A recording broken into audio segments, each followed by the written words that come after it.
buenas noches, El Salvador. Un placer enorme darle la bienvenida a todos ustedes esta noche para disfrutar su entrevista 8 en punto. Esta noche, señores, conversaremos con 4 juristas que aspiran a convertirse en magistrados de la Corte Suprema de Justicia. Y es que el próximo 28 de los Corrientes se celebrará en toda la comunidad jurista de nuestro país la fiesta democrática para elegir a 15 aspirantes que se van a fusionar con otros 15 del Consejo Nacional de la Judicatura, en total 30, que serán precisamente trasladados en un listado ante la Asamblea Legislativa para que los diputados puedan elegir a los próximos magistrados de la Corte Suprema de Justicia, a los precisamente funcionarios de segundo grado que elegirán por mayoría calificada.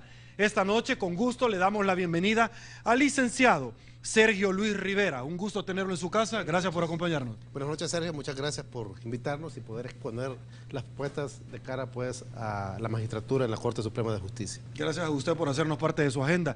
También en estudio, con gusto, le damos la bienvenida al doctor Carlos Méndez Flores.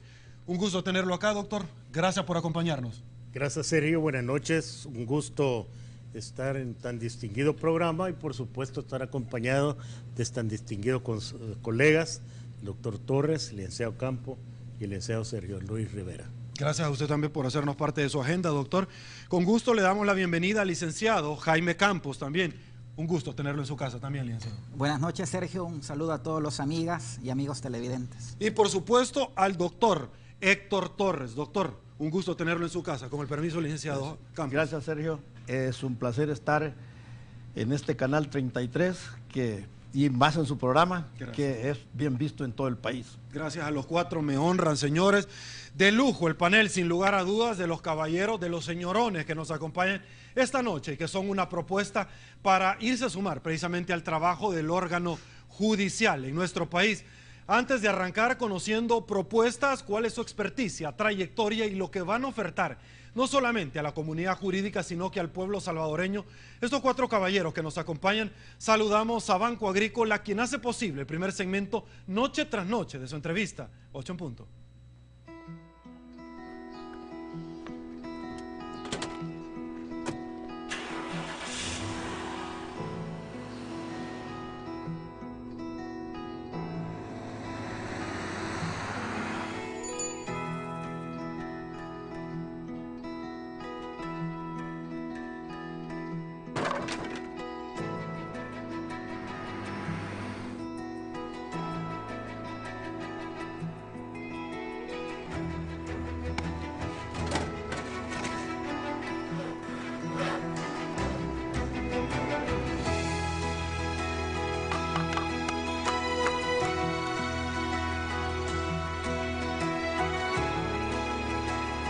Las pequeñas obras se vuelven grandes cuando le ponemos el alma.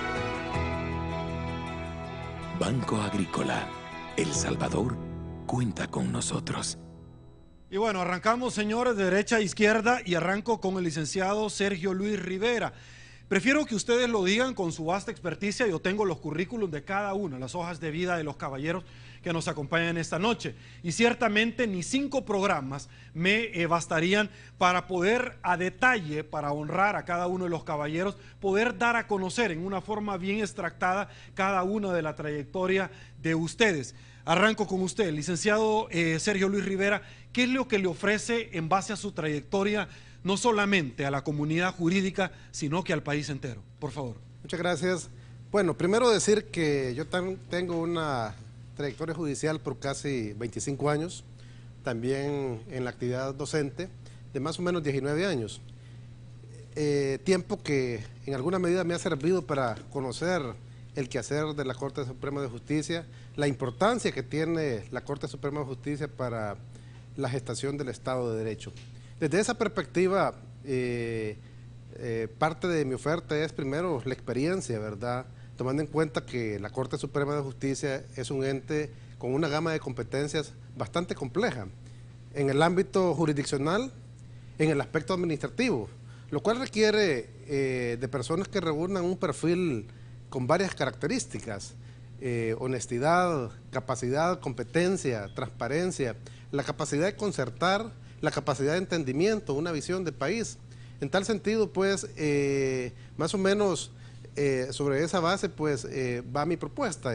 Obviamente que hay algunos aspectos concretos en los cuales son parte de mi apuesta.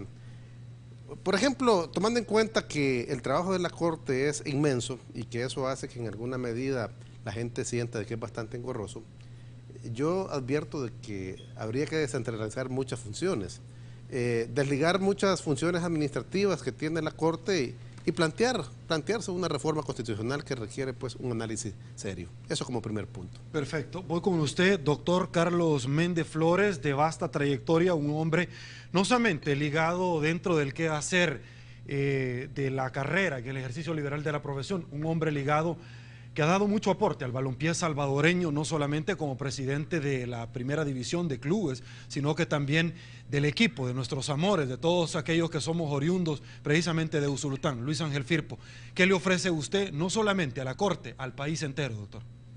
Bueno, quizás, Sergio, una de las cosas primordiales dentro de esto es el poder haber estado en ambos lados de la mesa. Su servidor efectivamente ha tenido una trayectoria en la cual inicialmente fuimos desde secretarios de juzgados de paz, jueces de paz, juez de primera instancia y por supuesto con posterioridad estar al otro lado de la mesa, cual es durante muchos años como litigante y por supuesto dentro de eso estar involucrado directamente dentro de todas las relaciones que pueden ser del órgano judicial, conociendo lo bueno, lo malo, qué es lo que nos ha apretado también en el zapato a los litigantes, qué es lo que consideramos que podemos hacer. Ha sido primordial e importante el luchar también por el aspecto gremial en nuestro medio. Nos cabe la satisfacción de haber fundado en el año 2004 la Asociación Salvadoreña de Abogados ASDA, juntamente con otros con otros abogados que precisamente han tenido esas inquietudes, han tenido todo ese amor a la profesión y efectivamente ver qué es lo que podemos aportar también a nuestro país. Primero, indudablemente lo que puede ser a nuestro gremio y por supuesto la manera de poderlo también hacer, quizás poder realizar todos esos sueños que uno quisiera como abogado, es desempeñando un cargo dentro del órgano judicial. Una de las cosas que nosotros vemos primordiales es un fortalecimiento institucional entre la Corte Suprema de Justicia y otras instituciones. Ahorita tenemos nosotros un campo, un área donde la seguridad creo que es lo primordial para todos nosotros, donde quizás las extorsiones, los homicidios, la inseguridad que vivimos todos los salvadoreños y que efectivamente tiene que haber un fortalecimiento todo dentro de los órganos competentes a la realización de la justicia.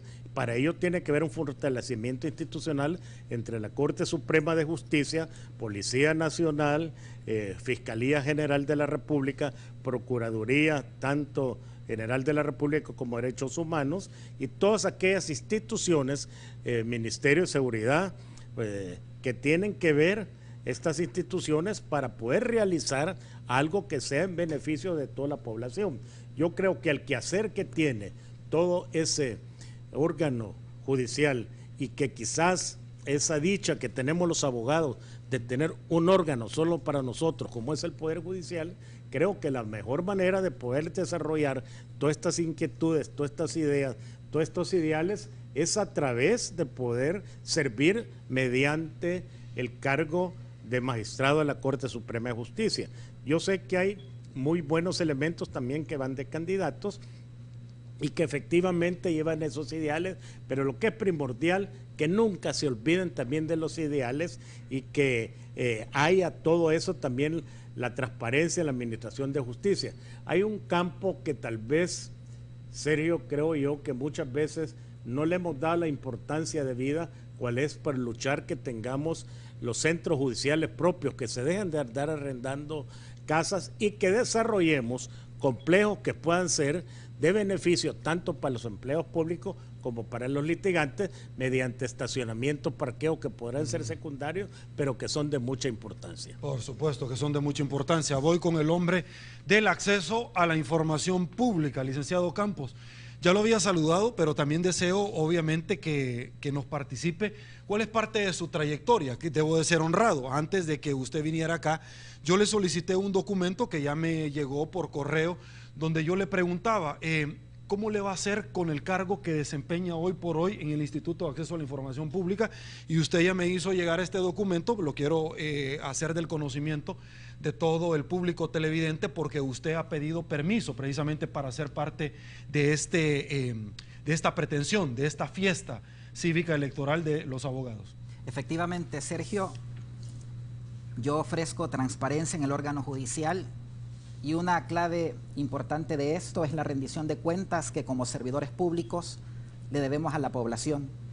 En ese sentido, mi agenda es estrictamente ciudadana, que la Administración de Justicia se acerque a la población a través de diferentes mecanismos de transparencia, y uno de ellos, precisamente como tú lo mencionabas, es que a partir del día de mañana, 11 de marzo, yo estaré gozando de licencia sin goce de sueldo por el Instituto de Acceso a la Información Pública, y me parece que de aquí en adelante los funcionarios públicos, los servidores públicos, tenemos que hacer esto precisamente, rendirle cuentas a la población de nuestra gestión.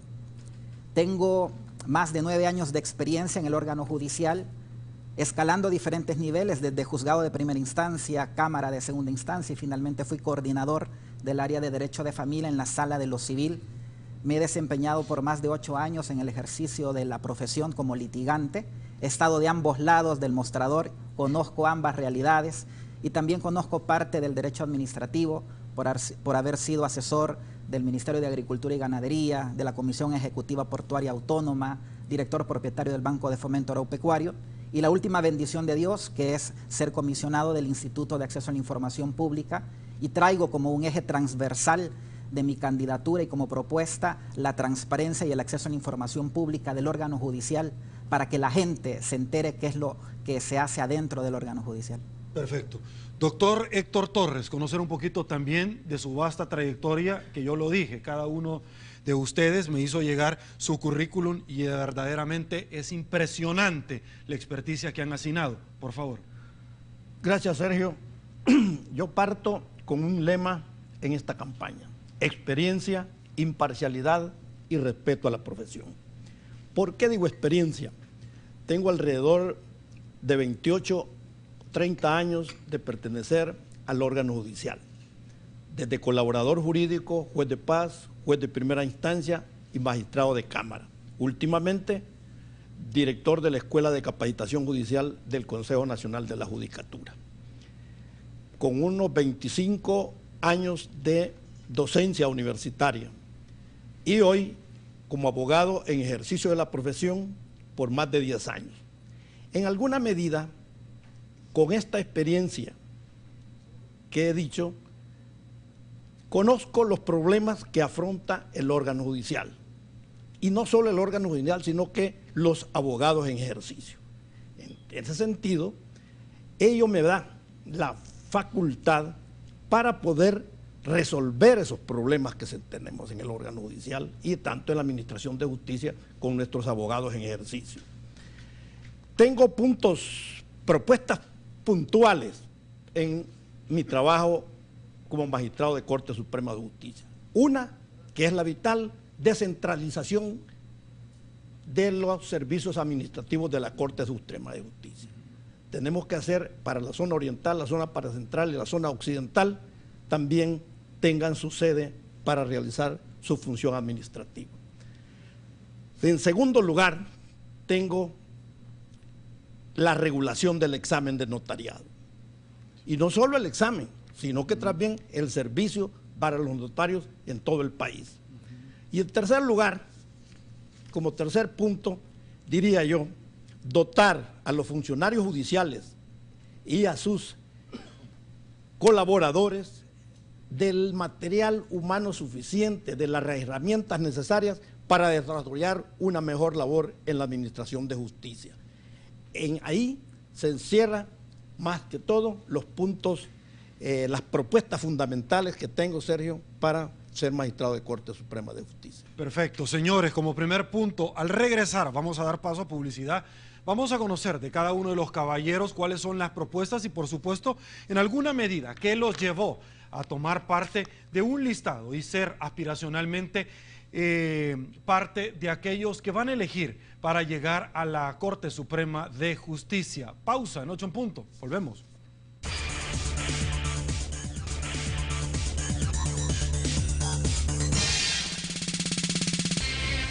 Señores, estamos de regreso y seguimos conversando con nuestros invitados de esta noche. Déjenme contarle que entre el 1 de mayo y el 30 de junio, la nueva Asamblea Legislativa, es decir, la que entrará precisamente ahorita a elegir a funcionarios de segundo grado con mayoría calificada, debe de realizar la elección de los magistrados de la Corte Suprema de Justicia que tomarán posesión el 1 de julio. Arranco con el licenciado Sergio Luis Rivera. ¿Cuáles serían, en una forma bien sintética, licenciado, las propuestas, punta de lanza que cada uno de los cuatro, porque la pregunta es extensible para los cuatro, que usted particularmente ofertaría? Bueno, tomando en cuenta que las funciones de las Cortes son complejas, en el ámbito jurisdiccional, de cara pues a afrontar el tema de la celeridad, para mí sería importante establecer un sistema de ponencias entre los magistrados, de manera de distribuir, que es lo que algunas cortes siguen, ¿verdad? Si hablamos de la parte administrativa, por ejemplo, con el tema de abogados y notarios, a mi modo de ver, yo por lo menos, una de las propuestas es que todos los procedimientos, el disciplinario, por ejemplo, sea objetivo, a manera tal de que se puedan examinar, digamos, a fondo los asuntos, porque muchas veces la carga misma de la Corte puede llevar pues a que las decisiones se tomen muy a la ligera. Si lo vemos desde el tema del notariado, a mi juicio ya es importante dar un paso. Yo estimo de que la carga de la Corte es bastante fuerte y en ese sentido, como parte de la descentralización, habría que ir pensando ya en un consejo de la abogacía y el notariado, ¿verdad? De manera tal de que este consejo, si es que no damos el paso a la colegiación, pueda abordar temas vinculados a la autorización, al examen del aspecto disciplinario, el tema del notariado, ¿verdad? Que yo creo que por la misma cantidad de personas aspirantes a ser notarios, que es elevadísima, lleva a que la Corte no le quede más camino que establecer una forma, a como se está haciendo en la actualidad, es decir, un sistema en que la gente, de entre varias opciones, va marcando la correcta, ¿verdad? Y no es un examen donde la gente razone. Si lo vemos desde la parte de la administración de la carrera judicial, para mí un aspecto importante es el tema del mapeo judicial. Si nosotros revisamos la carga de trabajo de los tribunales, hay algunos sobrecargados y hay otros tribunales que están subutilizados, entonces habría que pensar en distribuir esa carga, que al final de cuentas eso viene a beneficiar al usuario, es decir, a generar, digamos, una justicia más rápida. Más o menos esos son algunos de los aspectos, ¿verdad, Millos? Perfecto. Déjeme compartirle que según el artículo 176 de la Constitución establece cuáles son los requisitos. Ser salvadoreño del estado seglar, mayor de 35 años de edad, abogado de la República de moralidad y competencia notoria, haber servido una judicatura de primera instancia durante 6 años o haber obtenido la autorización para ejercer la profesión de abogado por lo menos 8 antes de su elección. Parte de los requisitos. Propuestas concretas, doctor, por favor. Efectivamente, Sergio decía con anterioridad que una de las situaciones es efectivamente el fortalecimiento que tiene que ver entre la Corte con todas las ramas ligadas a lo que es el sector de justicia.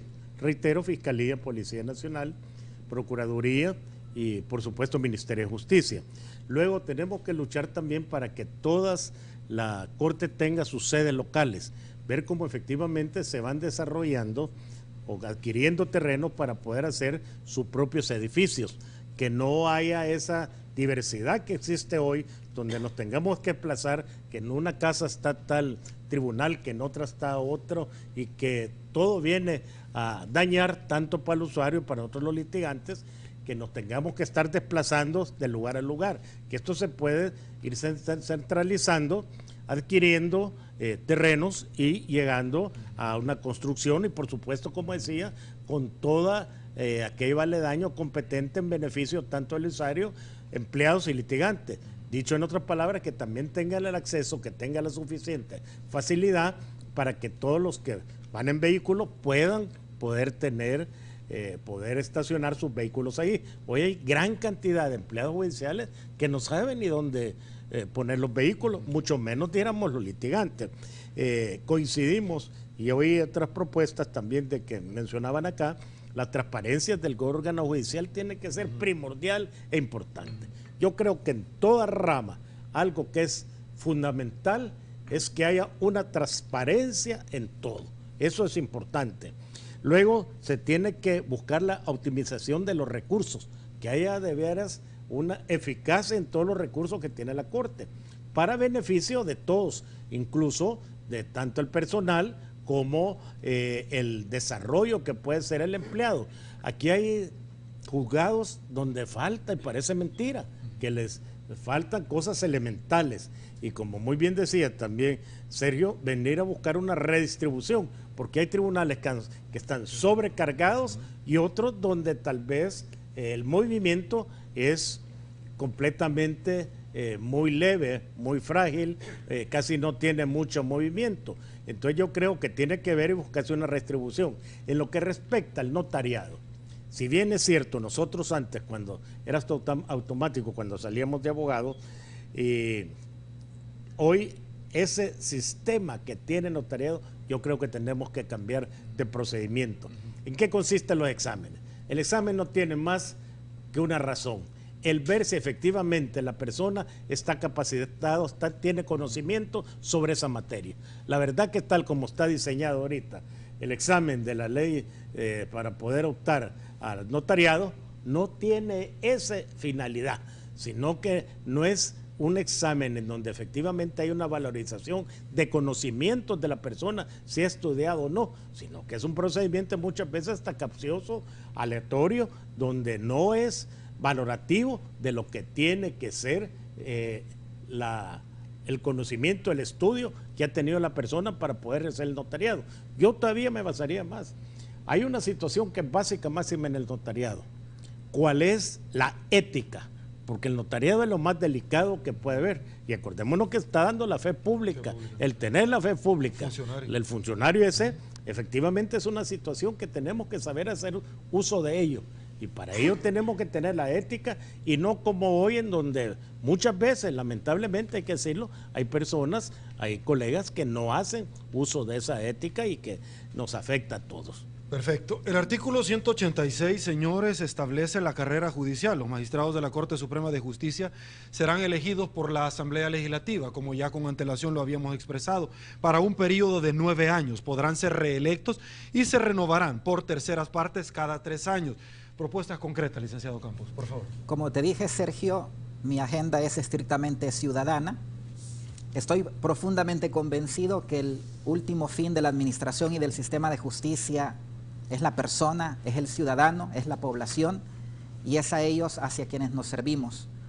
Para ello es importante la transparencia, pero no solamente como una palabra bonita o adornada, sino más bien de una manera concreta. He visto, por ejemplo, cómo existe opacidad dentro del órgano judicial. Yo apuesto porque las sesiones de Corte Plena sean públicas, accesibles a los medios de comunicación, para que la gente tenga un escrutinio ciudadano de lo que se hace dentro de la Corte Suprema de Justicia, porque los servidores públicos tenemos que actuar con transparencia. Actuar con transparencia significa que nuestra actuación tiene que ser clara y abierta, sujeta al control de la población. En ese sentido, creo que hace falta mucho por trabajar dentro de la Corte Suprema de Justicia. Sin duda alguna, el uso de la tecnología, la introducción de tecnologías nuevas, sobre todo en la gestión del expediente judicial. Ya no podemos estar esperando que las notificaciones se realicen de una manera física en los despachos, con riesgo y peligro de muchos notificadores que van a colonias peligrosas. Instalar el sistema de notificación electrónica, el uso de un expediente electrónico. No podemos estar ya en pleno siglo XXI utilizando prácticamente métodos o usos que son de hace 2 siglos, sino que hay que modernizar la justicia. Pero creo que la modernización de la justicia no simplemente significa dotar de computadoras o de uso de redes o tecnología. La verdadera modernización de la justicia pasa por colocar al ciudadano al centro, es decir, una justicia ciudadanocéntrica en el que él sea nuestro sujeto, el usuario, que sea nuestro destino de la administración pública. Como dice el artículo 1 de la Constitución, el Estado reconoce a la persona humana como el principio de la actividad y el fin de la actividad de este. Déjeme comentarle que en diciembre del 2014 el Consejo Nacional de la Judicatura publicó, señores, el registro de abogados que cumplen con los requisitos para optar al cargo, que estos caballeros obviamente están optando, de la Corte Suprema de Justicia en dos periódicos de circulación nacional, como muy bien lo establece. Y por supuesto entrará la FEDAES como la organización para la celebración de los comicios electorales para magistrados de la Corte Suprema de Justicia.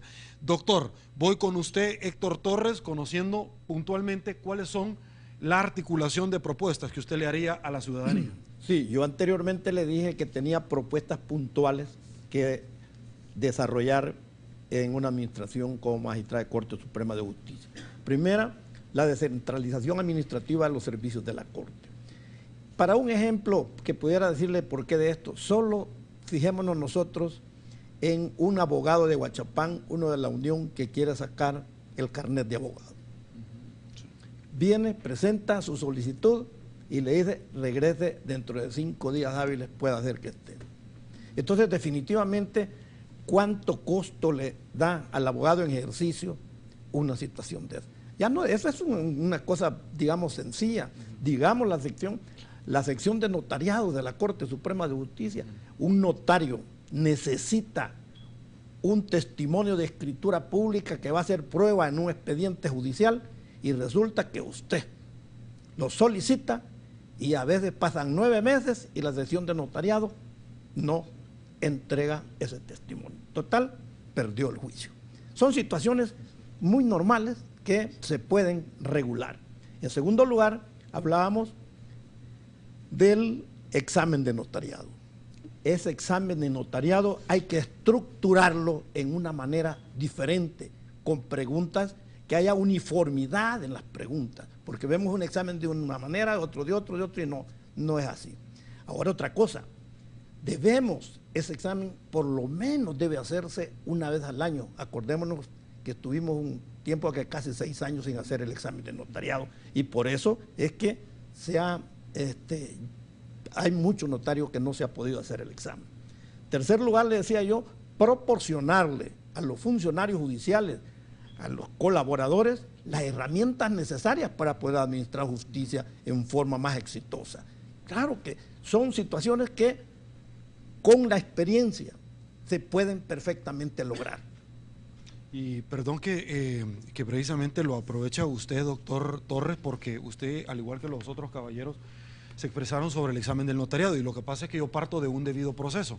Se somete usted a un examen del notariado y como muy bien lo dijo el doctor, es aleatorio, pero al margen de eso vemos nosotros 6.000 abogados que han reprobado, es decir, muchos de ellos han estado en el órgano judicial, muchos de ellos han trabajado con protocolo ajeno, pero más allá de eso, cuando le dan la nota y en cuál le fallé, no sé, y el derecho de revisión, no sé, y entonces, ¿y cómo puedo apelar? No, tampoco hay apelación, y el debido proceso.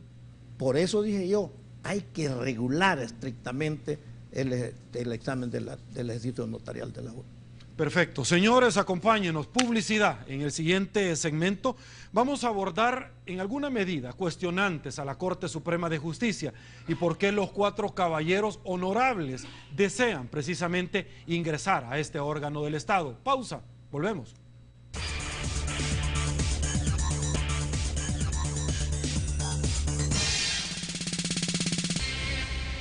Estamos de regreso, mil gracias por su preferencia. El tercer segmento de su entrevista, 8 en punto, gracias a la fina cortesía de ACOBI, de RL. Continuamos. Somos una empresa que le brinda una amplia gama de servicios financieros competitivos. ACOBI de RL, su banco cooperativo de confianza.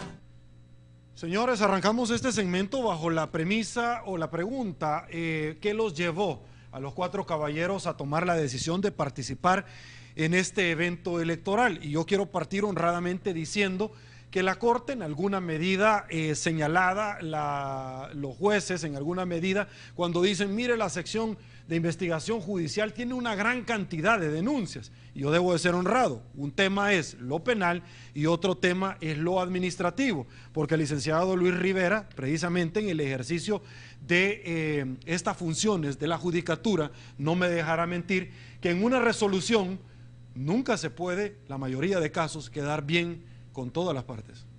Muchas gracias. Una pregunta bien importante. ¿Por qué participar en este proceso?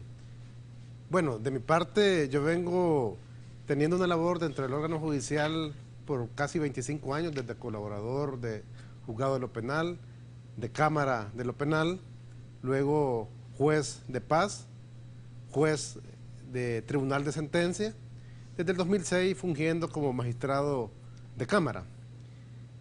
De forma tal que el peldaño hacia la Corte viene a ser parte de esa carrera. Desde esa perspectiva, estimo yo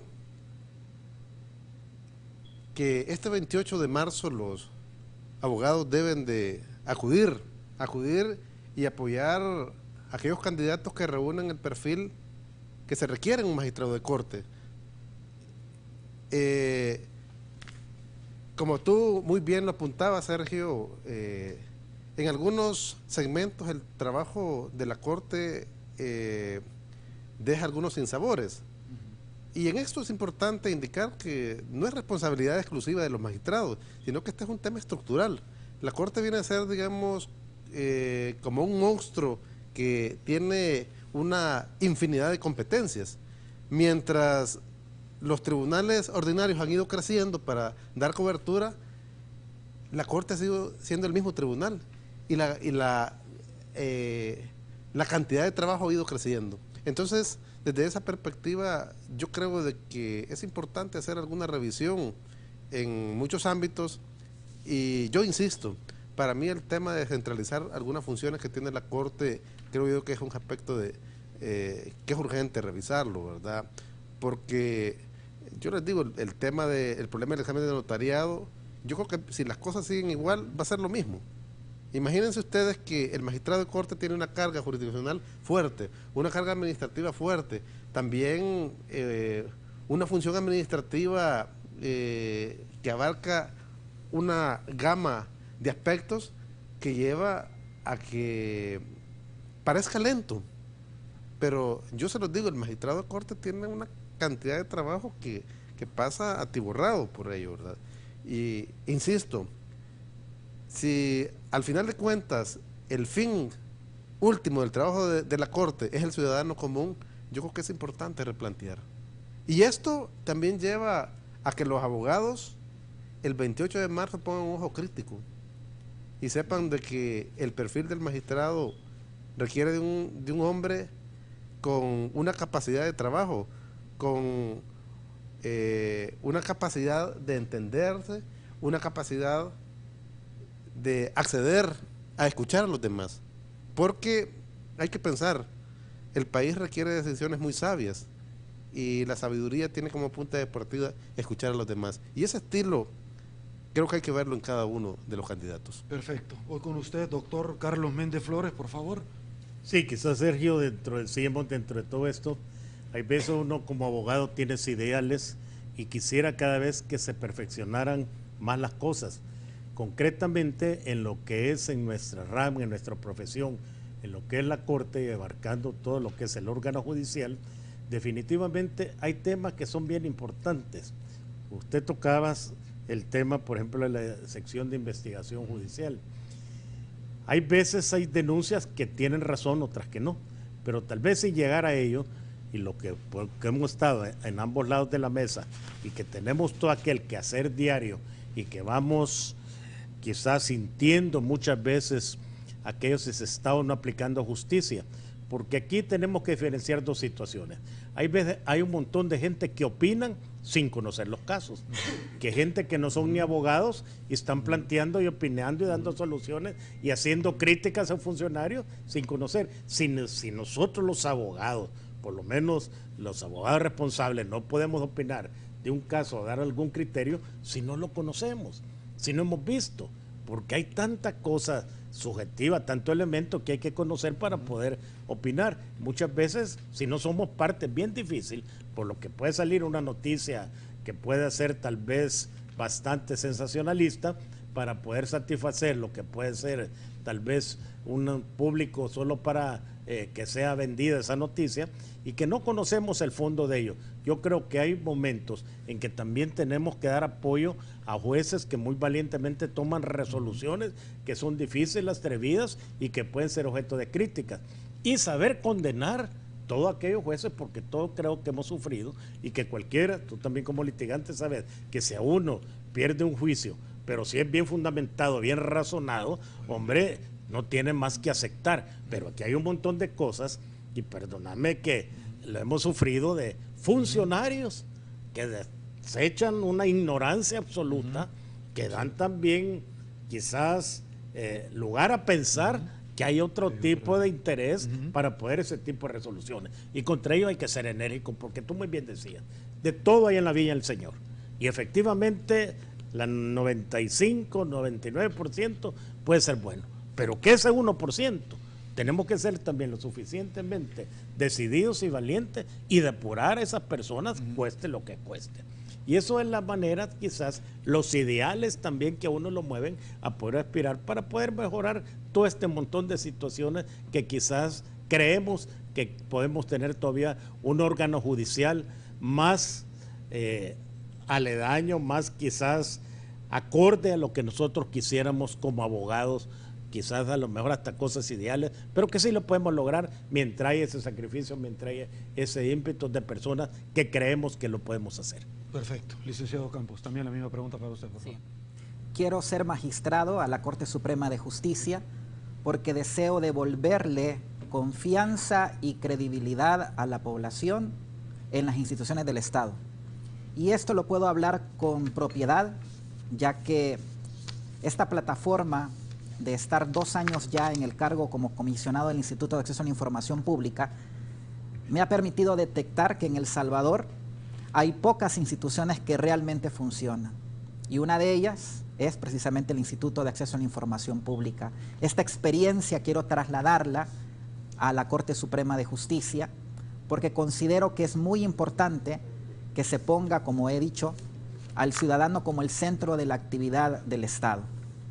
Por ejemplo, el doctor Torres mencionaba hace poco sobre cuánto tarda el servicio de expedir un testimonio en la Corte Suprema de Justicia, en la sección de notariado. Tarda más de 1 año. Les voy a dar un tip. Váyanse al Instituto de Acceso a la Información Pública y hemos ordenado en menos de 1 mes que se extiendan los testimonios. A la pregunta del examen del notariado, se han acercado al Instituto de Acceso a la Información Pública colegas abogados pidiendo el razonamiento del por qué la Corte Suprema de Justicia ha dicho que la respuesta es A, B o C. En el instituto lo hemos ordenado. O sea, creo realmente que las instituciones tienen que funcionar en beneficio de la población. ¿Ya se obtuvo respuesta? Ya obtuvimos respuesta, correos electrónicos. O sea, la gestión pública del magistrado tiene que estar abierta al escrutinio del público. Y yo estoy plenamente convencido que esa información que está al interior de la Corte Suprema de Justicia tiene que ser de acceso público. En definitiva, crear una institución nueva que dé esperanza a la población y que no sea una institución caduca, porque como te repito, o sea, realmente hay que devolverle la confianza y la credibilidad. Y ese es el mayor reto que yo voy a tener una vez esté en la Corte Suprema de Justicia. Perfecto. Voy con usted, doctor Torres, por favor, la misma pregunta. Sí, Sergio, por eso yo insistía en la experiencia. Con ella, definitivamente que se conocen los problemas que afronta la Corte Suprema de Justicia. Y si conocemos los problemas, podemos resolverlos. Bajo ningún punto de vista, digo yo, que el magistrado de Corte Suprema de Justicia debe ser valiente en su actuar, en su trabajo, conociendo los problemas y buscando las soluciones correctas. Entonces, si sé cuál es el problema, tengo que saber cuál es la solución. El magistrado de corte debe desempeñarse con imparcialidad siempre, y me agradan las la respuesta que nos ha dado el compañero acá, porque esa es una realidad. Hay que estar de cerca al ciudadano, de cerca al abogado en ejercicio. ¿Para qué? Para que juntos podamos resolver los problemas que se suscitan en la administración de justicia. Perfecto. Voy a ir a una pausa. Sin embargo, caballeros, amigos televidentes, usted, para que sea parte también en las diferentes redes sociales, le planteo a los cuatro una pregunta que ciertamente la gente ya ha empezado de pronto a articularla. Y ciertamente bajo los esquemas de que mi productora Georgina García previamente conversábamos bajo esta entrevista. Y es que la Sala de lo Constitucional dejó bien claro que ningún militante o miembro de partidos políticos puede ser electo a los cargos aspiracionalmente que hoy por hoy se está planteando esta magistratura. La pregunta es, ¿cumplen ustedes con este requisito y qué opinan del mismo? Pausa, volvemos.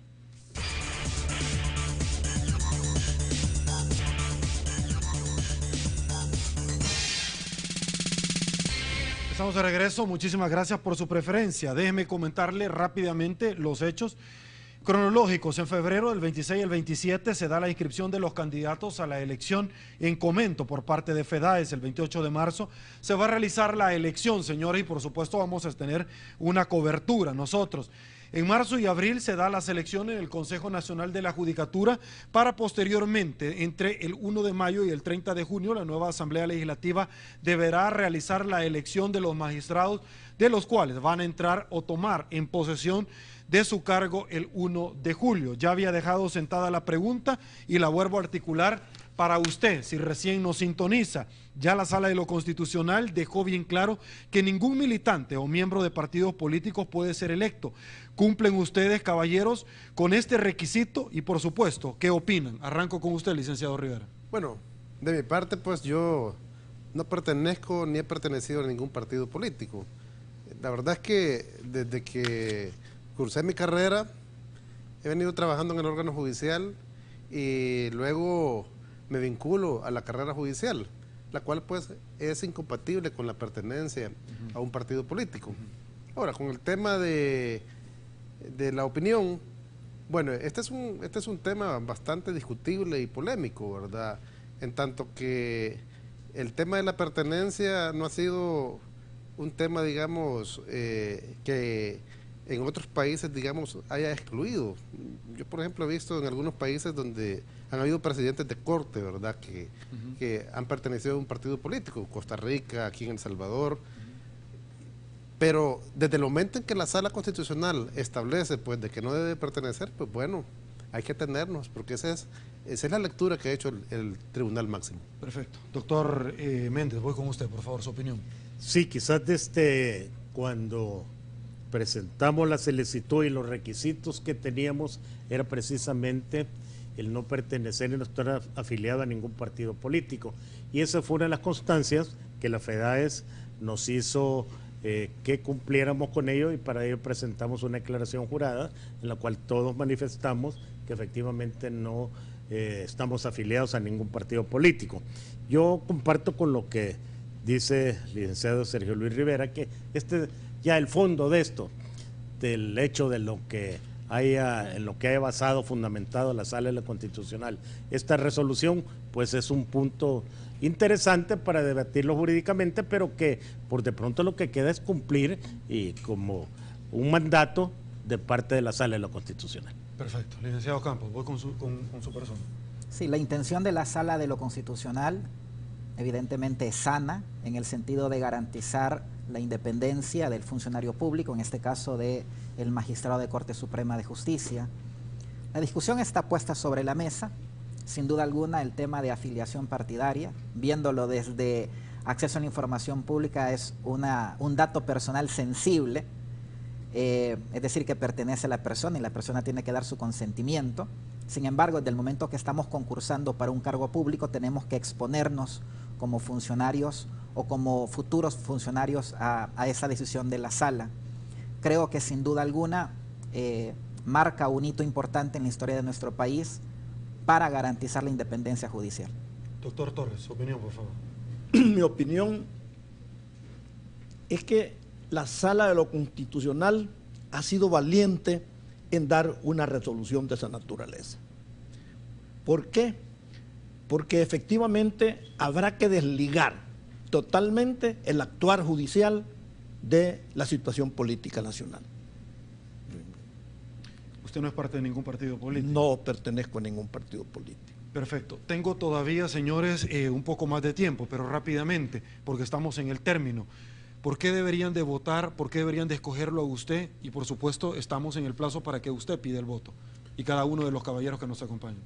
Bueno, tomando en cuenta que la Corte es un órgano fundamental, pienso yo que los magistrados, perdón, los abogados tienen que poner un ojo bien crítico y revisar bien el perfil que se requiere para ser magistrado de la Corte. Honestidad, transparencia, dedicación, un compromiso de país, capacidad de concertación. Yo lo que les pido a los abogados, en mi parte, pues que revisen ese perfil, pregunten y si lo cumplo, pues que me respalden. Perfecto. Doctor, la misma pregunta para usted, por favor. Sí, yo creo, Sergio, que hemos expuesto cada uno quizás cuáles son las intenciones, por qué es que creemos que es conveniente o por qué luchamos para ocupar un cargo, concretamente el de magistrado de la Corte Suprema de Justicia, y por dar tiempo lo único que yo me queda pues solicitar el voto que nos den el respaldo. Soy el número 17 que vamos en la casilla para efectos de votación del 28 de marzo. Perfecto. ¿Qué número? ¿Qué casilla? 21. Favor? Perfecto. Voy con usted, licenciado, la misma pregunta. A los colegas abogados, garantizo transparencia, ofrezco mi juventud y capacidad técnica para ejercer el cargo de magistrado. Soy la casilla número 3 y como una muestra de mi transparencia, pueden seguirme en Twitter, @JaimeCamposWP, en Facebook, JaimeCamposWP, y a partir de este mismo día va a aparecer desplegado mi licencia sin goce de sueldo para estos siguientes días. Perfecto, nos las ha hecho llegar y por supuesto nosotros también vamos a compartirla con los amigos televidentes. Doctor Héctor Torres, le articulo la misma pregunta a usted. Sí, concluyo con mi lema: experiencia, imparcialidad y respeto a la profesión. Eso me mueve a ser magistrado de Corte Suprema de Justicia y pido a los colegas abogados que con ojo crítico analicen a las personas que van a actuar con honestidad, siendo sinceros en el ejercicio de la profesión y trabajando para mejorar la justicia en este país. Estoy en la casilla número 26. Perfecto. Señores, llegamos al final de la entrevista 8 en punto. No me resta más que agradecerle a ustedes y a ustedes también que nos hayan acompañado a esta su casa, licenciado. Muchas gracias, Sergio, por un placer. el espacio. Muchísimas gracias a usted, doctor. Muchísimas gracias Sergio, por habernos placer, acompañado. y a la orden. El placer es mío en haberlos tenido a ustedes acá esta noche. Licenciado Campos, también para usted. Muchísimas gracias. Gracias, feliz noches a todos los amigos y amigas televidentes. Doctor, un placer. Gracias al canal, a Sergio y a los televidentes y colegas abogados a votar el 28 de marzo. Gracias a ustedes, a los 4, por hacernos parte de su agenda esta noche y por supuesto con honrarnos con su preferencia. Señores, llegamos al final de la entrevista 8 en punto. Un placer que nos hayan acompañado. Soy Sergio Méndez, hoy martes 10 de marzo del 2015. Así están las cosas hoy por hoy en nuestro país. Si le gustó la entrevista, comente la mañana. Pase muy buenas noches, será hasta mañana y una vez más que el Señor nos bendiga a todos.